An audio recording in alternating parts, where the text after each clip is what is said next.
Good morning. This is KELOLAND On the Go with all you need to know in news and weather as you start your day. The Sioux Falls Police Department is investigating a homicide that happened Sunday at Dunham Park. According to authorities, officers were called to the park at 4:21 p.m. for gunshots. When they arrived, one person was dead and others were injured. Avera McKinnon Hospital also confirmed they were on lockdown due to the incident at 5:10 p.m. We expect to learn more details about what happened at this morning's police briefing, which we will live stream beginning at 10:30 on KELOLAND.com. We now know the name of the 64-year-old man from Wagner who died in a crash Wednesday morning near Puckwana. According to the Department of Public Safety, Leonard Kocher was driving a truck west on I-90 when the car behind him hit the back of his truck, causing him to lose control. Kocher's truck went into the ditch where it rolled and he was thrown from the truck. He was taken to a hospital where he later died. Authorities say he was not wearing a seatbelt. Perhaps you've shopped online at Temu or Shein and you'd be far from alone. However, Republican Dusty Johnson, who represents South Dakota in the U.S. House of Representatives, is sharing his concerns about their business. Both companies are going out of their way to ship small packages of smaller value. Rather than sending big cargo loads over here, they're mailing in packages of less than $800. They're breaking them down into smaller shipments, which means they can get around some of these federal laws. They're doing that purposely so that they can use slave labor. Johnson traces a link through the Chinese Communist Party to forced labor and these retailers. Now let's head over to Brian Carsons with a look at our weather.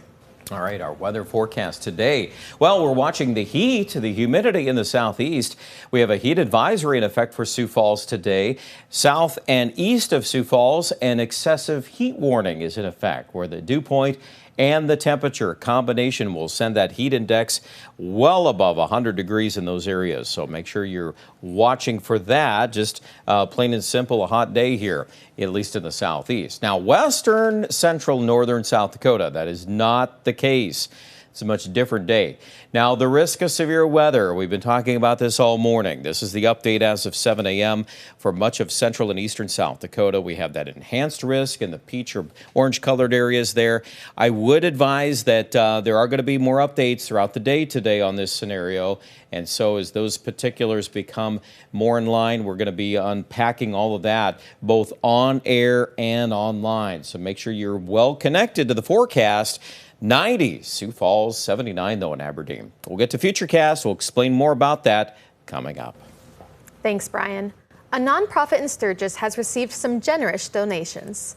According to their Facebook post, the Sturgis Police Athletic Group received an anonymous $10,000 donation for its boxing, mountain biking, and Cops and Kids program. These programs offer athletic activities for youth to curb juvenile crime rates. The group also received nearly $6,000 from members of Stinger Saloon and the Dober Society. For more information on the Police Athletic League, go to this story on KELOLAND.com. A Sioux Falls teenager put out a call for help for his Eagle Scout project this weekend, and the community responded in a big way. Cooper Ray wants to create an online database for veterans buried in Sioux Falls. In order to do that, he needed help taking pictures of thousands of headstones across the city. He said anywhere from 40 to 50 people showed up on Saturday to help. Today has gone really well. We are ahead of schedule. We already have people at Woodlawn, and on the schedule we are supposed to be at Mount Pleasant. Some of the people who showed up on Saturday served in the military or come from military families. Cooper could use some more help entering all the data collected yesterday. We have contact information on KELOLAND.com if you'd like to take part. The KELOLAND Pet Food Drive takes place later this week. The KELOLAND Media Group and Lewis Drug will be hosting the annual Pet Food and Supplies Drive this Friday. Any brand of dog or cat food is accepted, and cash donations will also be taken. Drop-off times are from 7 a.m. to 2 p.m. at our KELOLAND studios located at 501 South Phillips Avenue. Donations will benefit Almost Home Canine Rescue and Dakota Dachshund Rescue. Last year's drive brought in more than 3,600 pounds of food and $1,200 in cash. That is a look at some of our top stories today. Now let's get one last look at your weather with meteorologist Brian Carstens. Brian? All right, our weather forecast update. We're going to get to a couple of specific maps here now as we look at the severe weather potential tonight. First of all, you can see this evening we have what's going to be, and you'll see this on Futurecast in a moment, but there are storms in this area west of Chamberlain, including Pierre. Some severe weather embedded within that. Okay, now that's originating in the Black Hills, so we'll be clear to address that fact as to where this comes from. But let me take you into specifics on this toward late evening. We have a line of wind with these storms. 60-mile-an-hour winds look to be pretty likely within some of the stronger storms. Could we see wind gusts of 70 to 80? Well, it's not out of the question, and I'll talk a little bit more about that too in a second here, but you can see the timeline on that features, anywhere from about 11 p.m. to 1 in the morning around Sioux Falls. Looks to be a fair estimate as to when that blows through. And again, that'll march east all the way into Minnesota and northwestern Iowa. So it's going to move right on there off to the east, and then it'll be after 3 in the morning, and it'll clear our area. Now, let me show you this. This is some brand new data here coming in as of 7 this morning. What we're looking at here is where the starch is, all that humidity and the combination of the heat. Now, this is going to sit over Sioux Falls right in line with the heat advisory and the excessive heat warning. However, this air mass is going to stay bottled up like a pressure cooker because there's a lid over the top of that. So initially, storms aren't really going to be very favorable in this environment until we turn the clock into the, I would say, mid to late evening and then that overnight period. And what's most concerning to me is that when I look at this map at 9 o'clock this evening, right about here, Highway 34 on the north side, and then you run this route maybe a little south of Yankton and Sioux City. That's the zone. If we have storms, when they kind of roll in here from the west, they're going to take this air and they're going to scoop it up. And of course, that's where we start to really watch where those downdrafts can come in and that very fast acceleration of wind.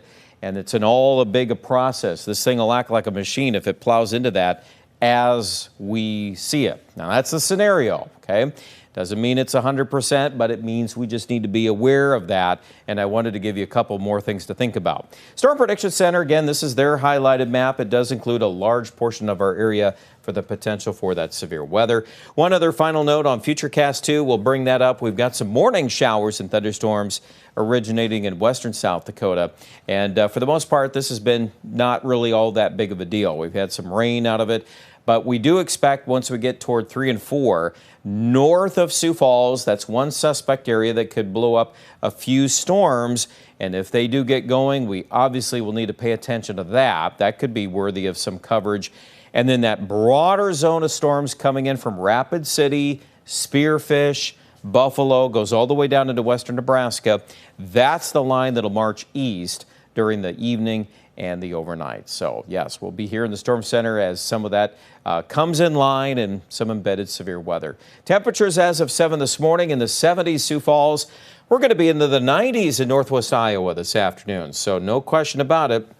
A lot of heat, a lot of humidity there, and then it looks like all of that stormy weather will clear after, say, 3 in the morning. So that'll set us up for Tuesday, a little less humid, 82. Wednesday, we go back to 85. New storms are going to fire in northern South Dakota Wednesday afternoon or Wednesday evening, and we already anticipate severe weather once again. So we'll have to watch to see how that scenario unfolds once we get past this first round today. Rest of the week looks a little bit cooler. Pier forecast 2, we're going to zoom up to 93 on Wednesday ahead of that next round of storms. And then it cools off Thursday, Friday. Rapid City, too, will deal with some of these storm chances. Obviously, today's rain chance is very good. It'll continue at that 80% level. Check out more information about the severe weather online at KELOLAND.com.